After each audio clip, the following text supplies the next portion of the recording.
Hello, and welcome to this week's current news. Today is Wednesday, February 12th, 2025. How the gutting of USAID is reverberating around the world. Worry, despair, praise. Afghan men wearing masks to prevent the spread of COVID-19 line up as the UN World Food Program distributes a monthly food ration to address fears of looming famine due to drought and winter conditions. Food for this delivery in January 2022 was largely supplied by the U.S. Agency for the International Development, USAID. Schools, vaccination programs, medication, medical equipment, media organization, literacy programs, all face the chopping block after the Trump administration moved to gut the United States Agency for International Development, the government's foreign aid organization. Over the weekend, a federal judge put a temporary hold on Trump's plans to lay off 2,220 employees. President Trump has accused the agency of widespread waste, and members of his administration have criticized the funding of programs that do not align with U.S. foreign policy goals. After his inauguration, he put virtually all of the agency's programs on a 90-day pause to be evaluated. Within days, USAID was shut down as an independent agency.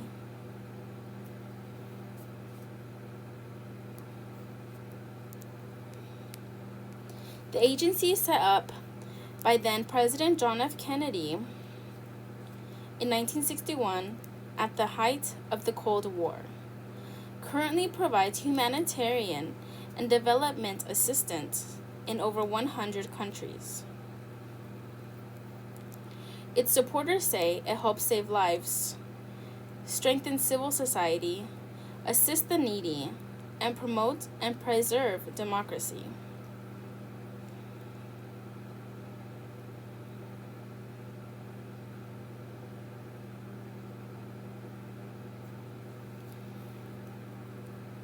While presenting a gentler version of the U.S. as global superpower willing to aid and help some of the world's most vulnerable. A $42 billion soft power glove in their eyes to go along with the Pentagon's nearly $900 billion hard power fist. USAID has faced accusations of inefficiency and waste over the years, including that it fails to measure the effectiveness of its programs. Much of USAID's money is handed out as grants or is subcontracted to aid groups and NGOs.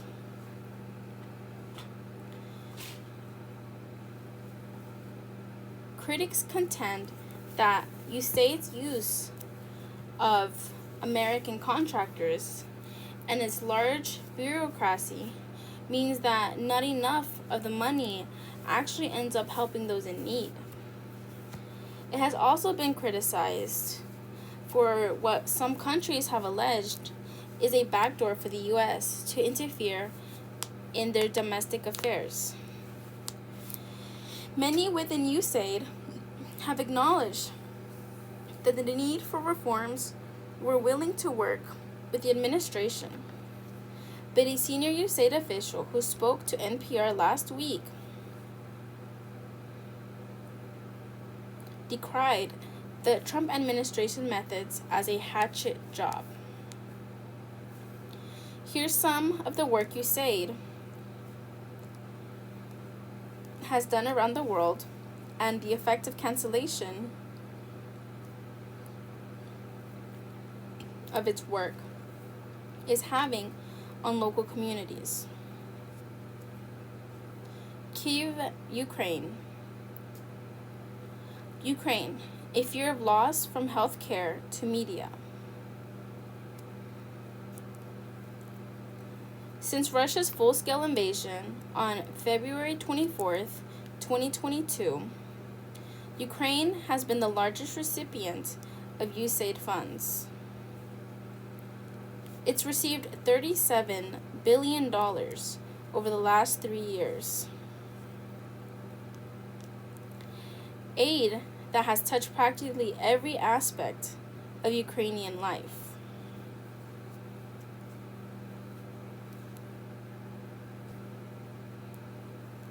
On February 7th, residents of Ukraine received World Food Program rations at a distribution point run by the Ukrainian charity Angels of Salvation.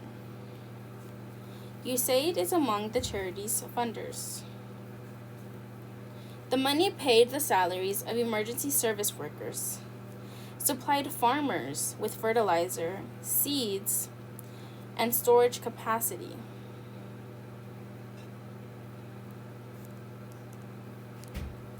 And has been used to rebuild Ukraine's power grid.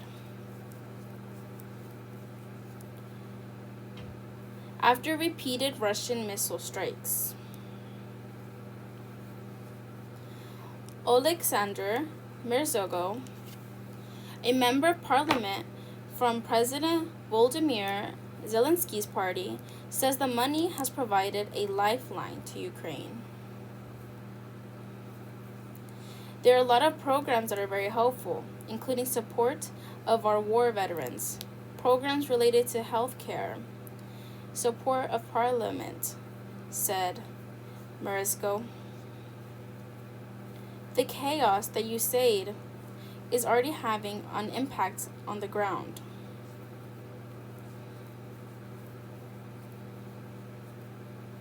Olena Royacheva, who runs a medical charity, Vahid, in the southern city of Mykolaiv, says programs providing treatment for the tuberculosis and HIV have already shut. Screening programs for these diseases are also subsidized by USAID funds. We paid to deliver antiretroviral therapy drugs to HIV patients who could not get to a hospital or see an infectious disease specialist, said Horcheva, who worked with medical institutions so nurses could send out those parcels every month.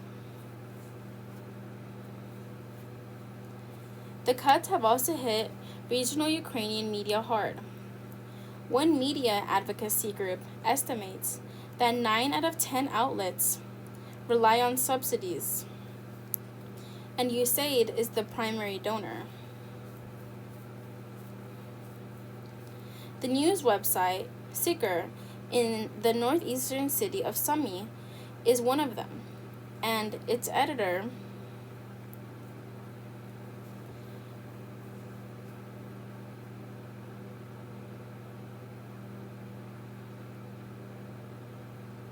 said 60% of its budget came from USAID. So now we have a big challenge, said Dmytro Chisneko, Sikr's editor. We're trying to communicate with our European partners to cover the shortfall. Tischekno adds that the news site only has the money to keep the lights on for another month. The alternative, he warns, is unfiltered social media will revive USAID after reviewing or overhauling it. He warns is unfiltered social media where Russian propaganda flourishes. Mirzogo, the lawmaker, says he hopes that the Trump administration will revive USAID after reviewing or overhauling it.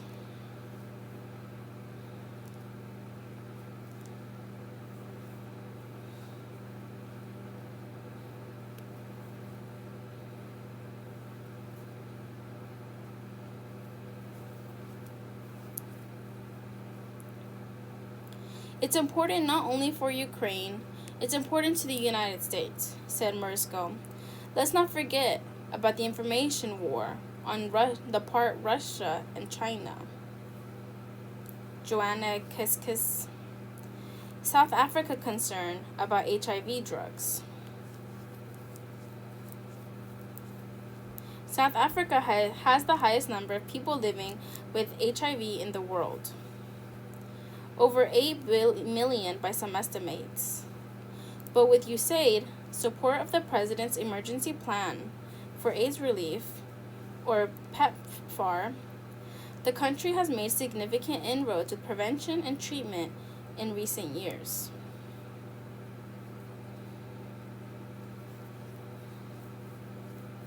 The effects of USAID cuts are already being felt on the ground and among the most vulnerable.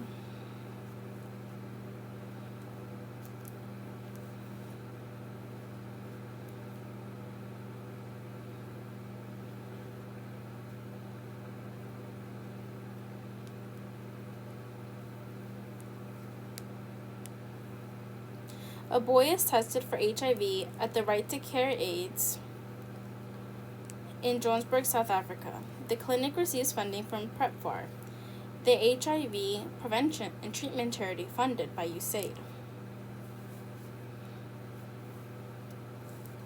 At the Engage Men's Health Clinic in Johannesburg, there's a notice on the door. Regrettably, our clinic is temporarily closed. Alex, 30, who's only used his first name because of the stigma associated with HIV, told NPR he's been coming to this clinic for years to collect his pre-exposure prophylaxis, or PrEP.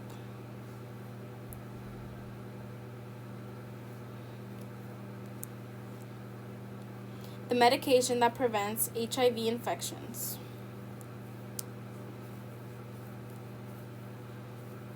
And it is often prescribed to high-risk individuals.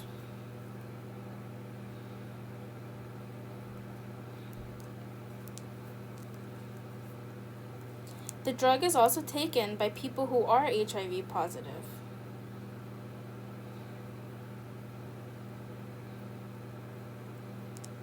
Reducing their risk of developing AIDS, as well as the chance they can transmit the virus. We had a safe space.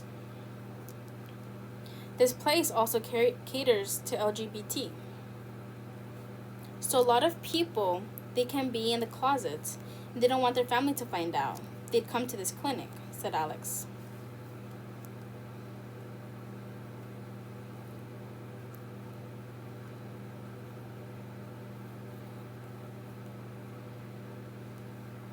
While the South African government provides the antiretroviral drugs, about 17% of other HIV funding comes from PEPFAR, amounting to about $440 million a year.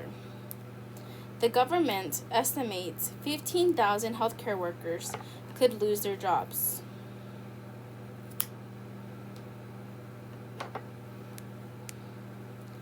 Although the South African government pays for most of the country's antiretroviral medication, so it doesn't receive any help from the U.S.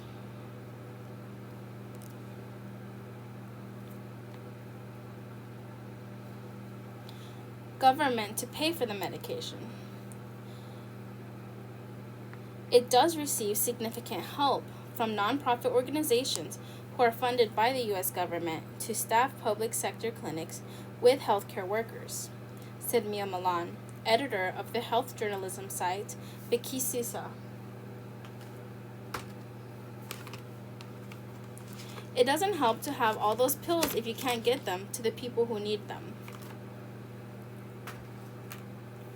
And for that you need healthcare workers, she added. Professor Salim Abdul Karim, an award-winning epidemiologist, said in South Africa the biggest blow would be to the prevention services.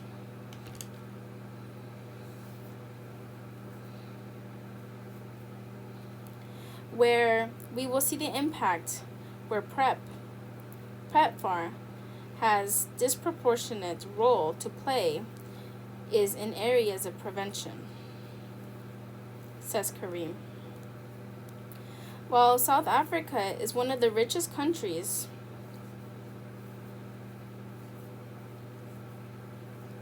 on the continent and is looking at a contingency plan to fill the gap, poor nations like Mozambique and Malawi depend almost entirely on PEPFAR, and losing it could be catastrophic for them, according to Abdul Karim.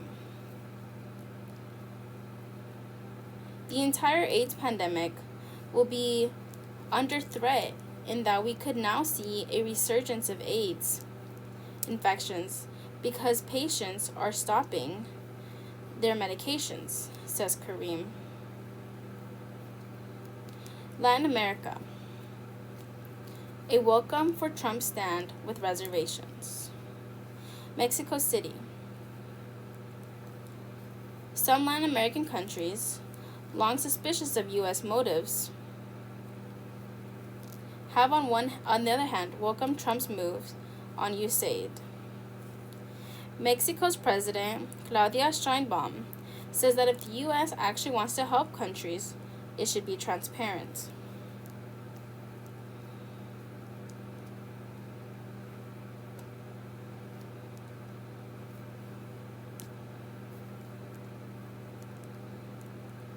But USAID has so many parts that the truth is it's better that they close it down, says Sheinbaum in one of her daily briefings.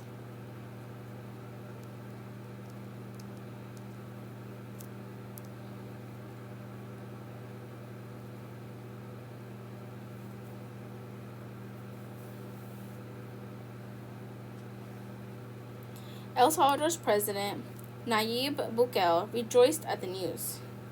He wrote on X that the majority of USAID's funds are funneled into opposition groups, NGOs with public agendas.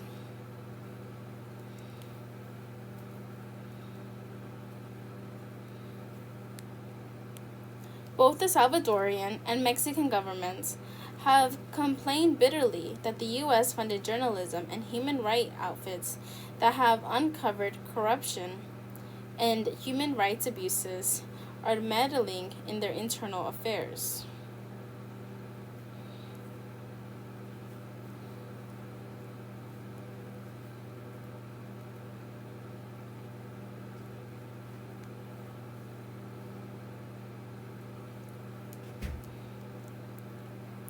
In Colombia, President Gustavo Petro said the U.S. shouldn't be funding public employees in his country. Hundreds of immigration officers, he said, were paid with U.S. funds. Trump is right, Petro said. Take your money.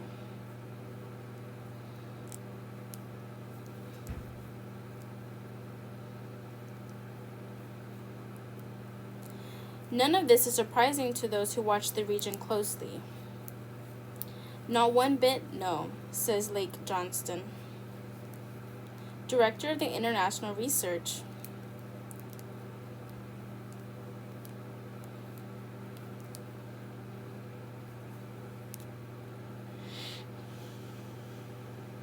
At the Center for Economic and Policy Research. These sort of democracy promotion things, which are political interventionism in sovereign countries, it is part of what USAID does.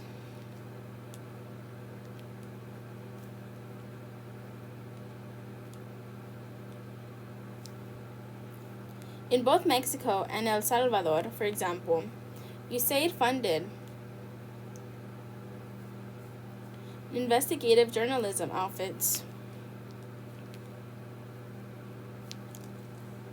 have uncovered vast corruption or human rights abuses by the incumbent governments.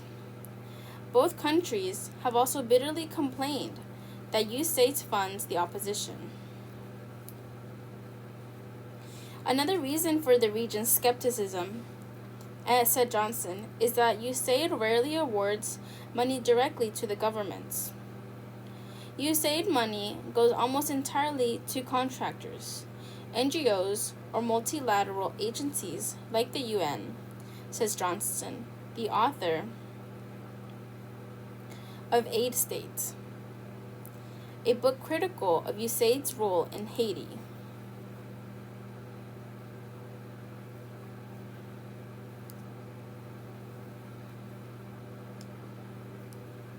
USAID funds private clinics or schools or more to the point they fund private corporations in the United States that run clinics or schools in Haiti. That means USAID programs, often with serious overheads, run in parallel to public institutions. Even food aid, which saves lives, has been controversial.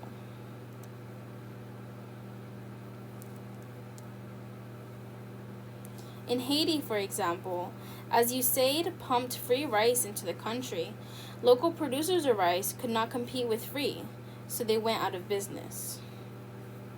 Today, Haiti imports nearly all of its rice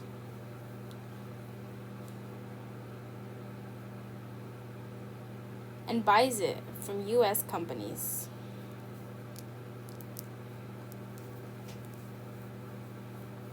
Johnson says that USAID has created toxic dependencies and does need an overhaul. But what Trump is simply trying to do is to destroy it.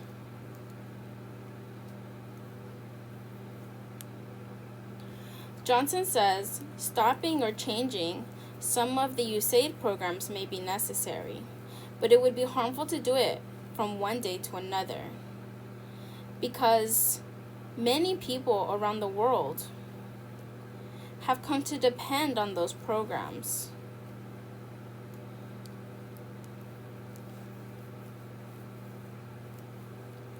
For survival.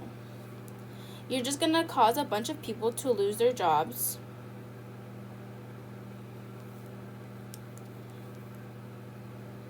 and a bunch of people to lose life-saving support, says Johnston.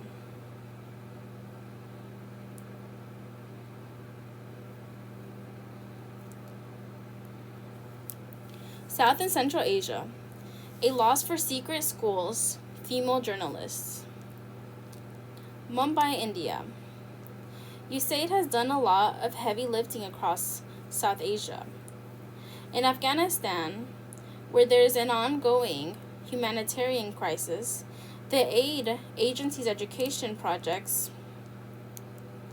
have been suspended, including what are known as secret schools.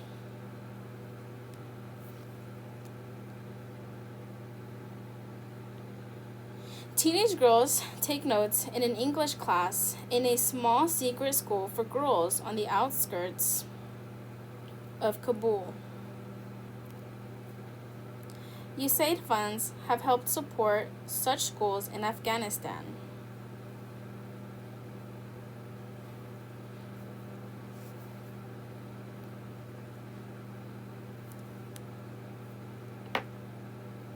The funding is now on hold as part of the freeze of the foreign aid. These schools are meant to educate hundreds of Afghan girls after the Taliban banned them from all learning beyond the 6th grade.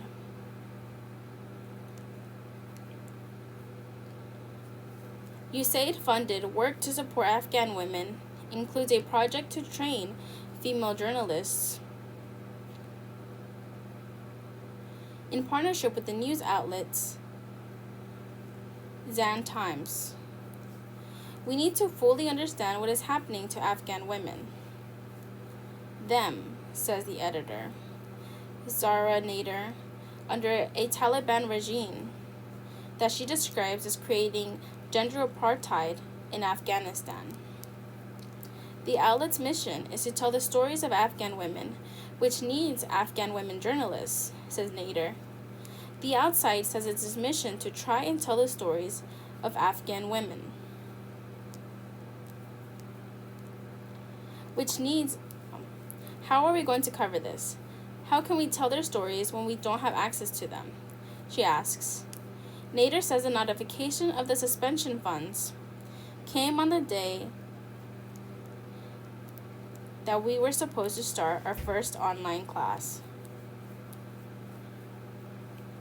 We couldn't dare tell this group of women journalists who are joining us online from Afghanistan, said Nader in an interview from the U.S.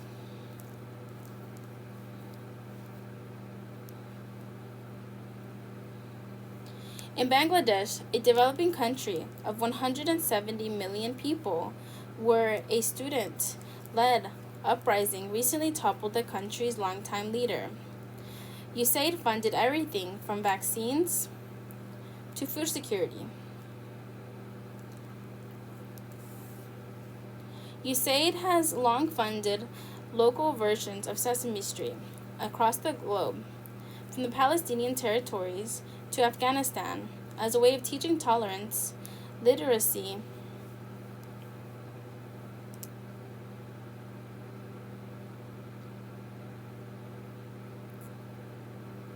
and empathy to children, particularly those who have experienced war and displacement. Republicans and conservative media outlets have pointed to a recent $20 million grant to create a Iraqi version of Sesame Street as a proof of waste to USAID. USAID funds also help pay for programs to screen for and treat tuberculosis.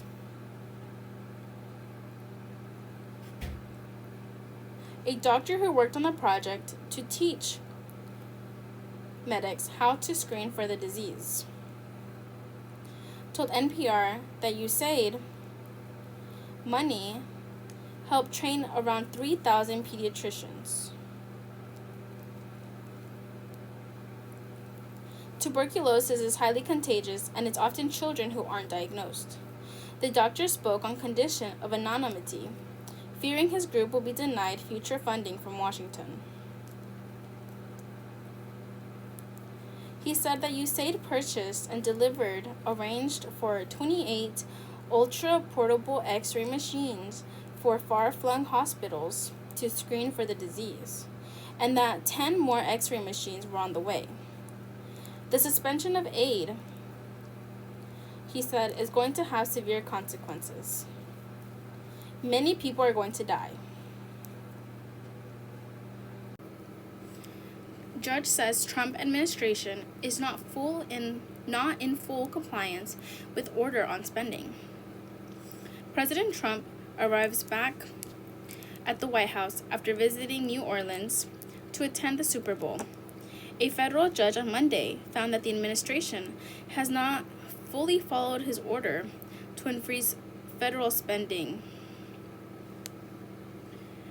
A federal judge in Rhode Island has found that the Trump administration has continued to improperly freeze some federal funds despite temporary restraining order issued late last month, blocking the administration's efforts to pause payments for grants and other federal programs. In a 5-page order issued Monday, U.S. District Judge John McConnell Jr. wrote to the administration, in several instances, has continued to improperly freeze federal funds and refused to resume disbursement of appropriated federal funds.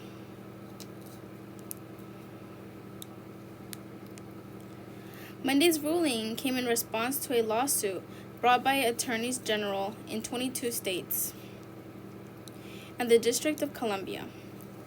In his decision, McConnell ordered the administration to immediately restore frozen funding, and immediately end in any federal funding pause that affects the challengers. The Trump administration argued in a court filing leading up to the decision that it had acted in good faith to interpret the scope of the court's temporary restraining order and expeditiously resume any funding that is subject to it. The order is one of two lawsuits filed against the administration in response to the attempted funding management, originally detailed in a memo by the Office of Management and Budget in late January. The memo was rescinded days after it was released, but the White House has said a review of federal funding is still necessary to make sure that the spending aligns with the president's agenda. In his order, McConnell said the freeze was likely unconstitutional and has caused and continues to cause irreparable harm to a vast portion of this country. The judge pointed to information with the plaintiffs in the case that some funding has continued to experience delays and remain inaccessible after the initial court order in an exhibit accompanying the judge's order. The states listed affected funding from multiple agencies, including the Environmental Protection Agency, the Department of Energy, and the Department of Health and Human Services. The order also specifically directs the administration to restore any withheld funding that was appropriated through the Inflation Reduction Act and the Infrastructure Investment and Jobs Act, both passed during the Biden administration. In its filing Sunday, the Trump administration argued that the temporary restraining order did not unambiguously extend to that spending because it was paused under a separate OMB memo. Among the attorney generals challenging the administration's spending freezing in New York, Letitia James, who on Monday celebrated the decision as a victory for millions of Americans in need. The law is clear. The president does not have the power to cut whatever spending he wants. James wrote in a statement posted to social media, "I will continue to make sure this administration follows the law." In addition to the order in Rhode Island, a federal judge in Washington, D.C. has also a temporary restraining order against the administration, blocking the memo from taking effect and barring the administration from carrying it out under a different name. Trump pardons disgraced former Illinois Governor Rod Blagojevich. Former Illinois governor and convicted felon Rod Blagojevich speaks to the press outside the Dickerson Federal Courthouse in August 2021 in Chicago. President Trump has pardoned former Illinois Governor Rod Blagojevich, who was convicted of corruption-related crimes, including trying to sell a U.S. Senate seat vacated by former President Barack Obama. Blagojevich served as the state's governor from 2003 to 2009. It was a political saga towards the end of his time in office. In 2008, federal prosecutors accused Blagojevich of turning Illinois government into a money-making operation for himself by trying to, among other things, shake down a children's hospital and racetrack owners when prosecutors charged Blagojevich with corruption over the Senate seat. They presented evidence of profanity-filled telephone conversation he had that was secretly recorded by the FBI. I've got this thing, and it's expletive golden. And I'm not just giving it up for expletive nothing, Blagojevich said.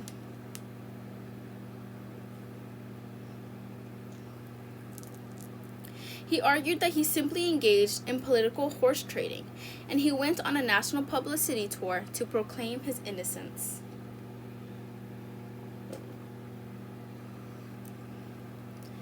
Blagojevich was impeached and ousted as governor in January 2009 and then indicted that March.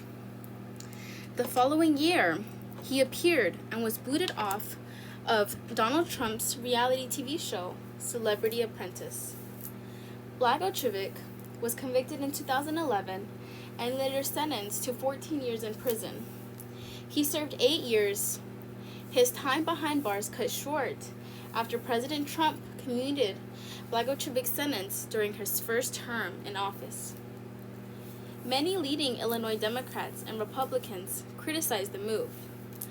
The then chairman of Illinois' Republican Party said in a statement that in a state with corrupt machine-style politics is all too common.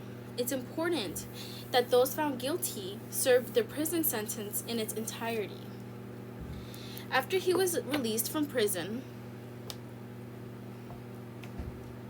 Blagojevich and his wife Patty held a news conference.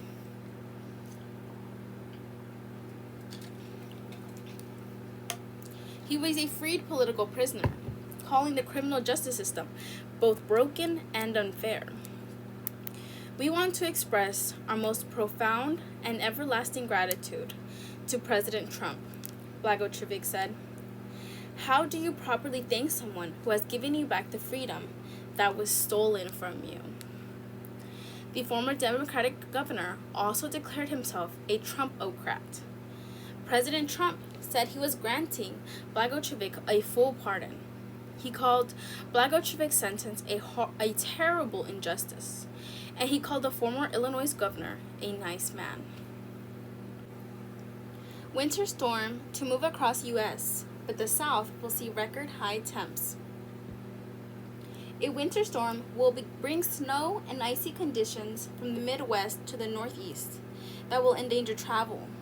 But the South will see record high temperatures this week, reaching into the 80s in some places according to forecasters. Starting late Wednesday and continuing into Thursday, wintry weather will bring light snow, freezing rain, and sleet to parts of the Midwest to mid-Atlantic states, including Maryland. The National Weather Service, NWS, says the main concern for people in those areas will be freezing rain. Bob Oravec, lead forecaster in the NWS, tells NPR. There could definitely be some icy roads, especially from northern Illinois across central to northern Indiana, Oravec says, adding that the southern and lower Michigan Peninsula will also be impacted. Early Thursday is probably some of the worst driving conditions, especially as you get into the mid-Atlantic region.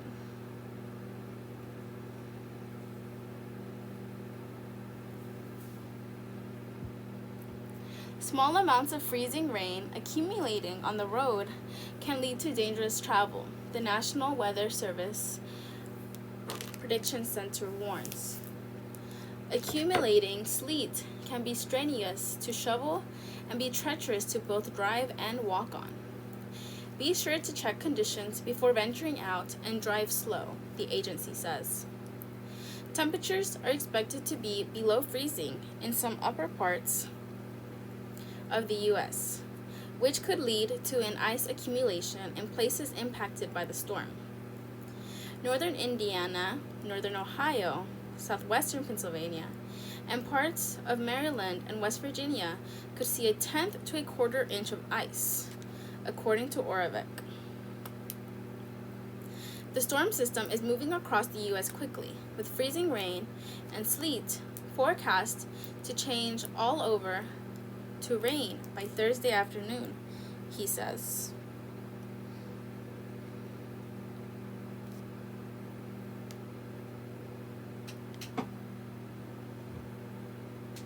Temperatures are expected to be below freezing in some upper parts of the U.S., which could lead to ice accumulation in spaces impacted by the storm.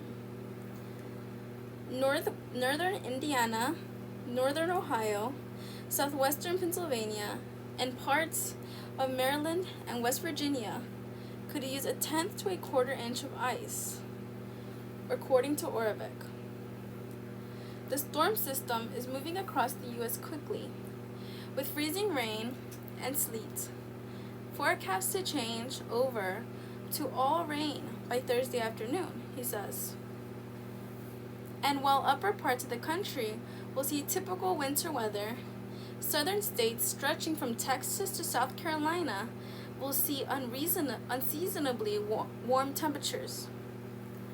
Record high temperatures are expected, with numerous locations expected to see temperatures reaching into the 80s, will be locally 20 to 30 plus degrees above normal for this time of the year, the NWS said in an advisory Tuesday.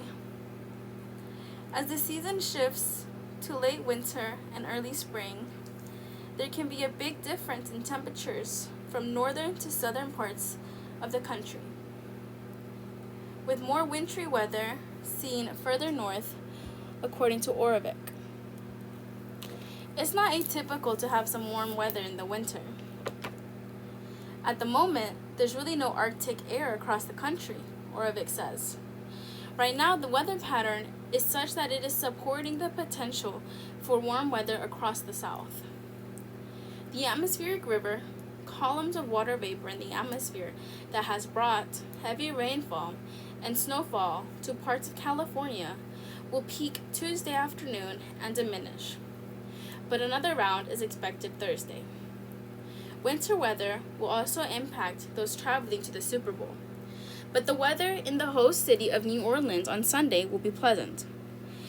We're not going to have a repeat of that historic snowstorm, Oravec says, referring to the January winter storm that dumped up to a foot of snow in the city. If anything, it's going to be warm. Trump and Musk appeared together in the Oval Office to defend the work of Doge. Elon Musk takes questions from reporters as President Trump looks in the Oval Office on the White House on Tuesday.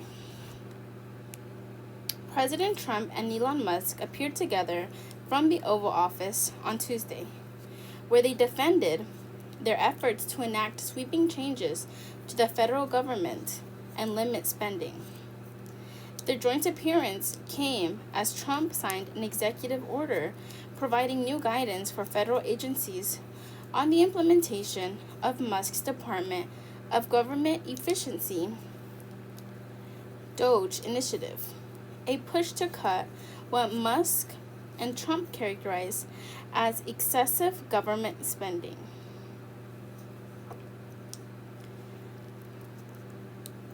Speaking to reporters with Musk at his side, Trump said Doge has already resulted in the discovery of billions and billions of dollars in waste, fraud, and abuse.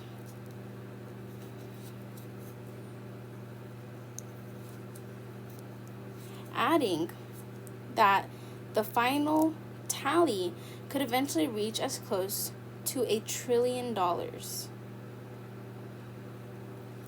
But the president and Musk offered few specifics on how they were arriving at those estimates.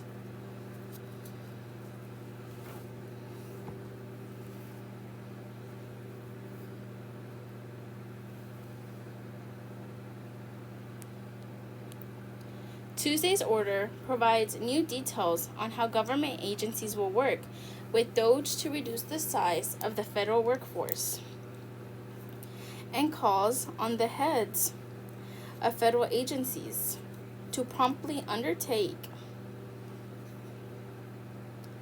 preparations to initiate large-scale reductions in force. The order did not specify a range of how many workers may be affected and lose jobs.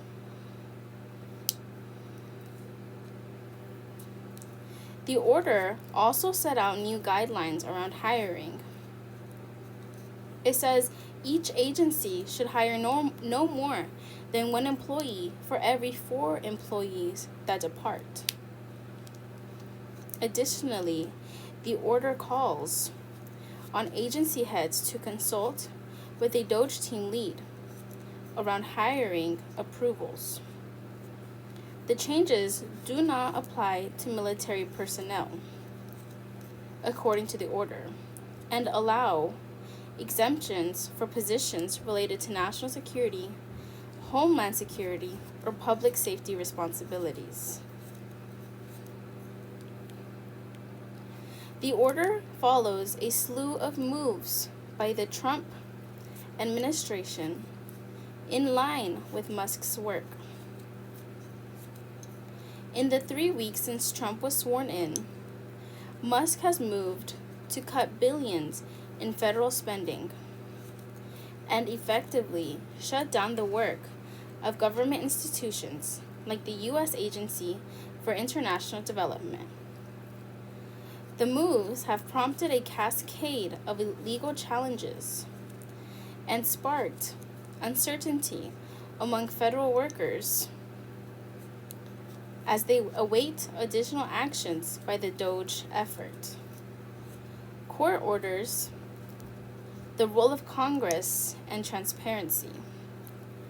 Trump and Musk addressed a range of criticism about DOGE, from whether its work required authorization from Congress to if the administration would comply with court orders against the initiative. Federal courts have already blocked DOGE staff from assessing sensitive Department of Treasury materials. And in a separate ruling on Monday, a federal judge in Rhode Island said that the administration was not in full compliance with an order blocking its efforts to suspend payments for grants and other federal programs. When asked about the court challenges against DOGE actions, Trump acknowledged he would comply with the rulings made by federal judges. I always abide by the courts, always abide by them, and will appeal, he said. Musk spoke to a majority of the roughly 30-minute appearance, donning a trench coat and a black Make America Great Again hat, standing just feet away from the president, who sat behind the Resolute desk. Musk was asked to respond to critics who argue he is not working transparently and exercising too much power on the government, over the government.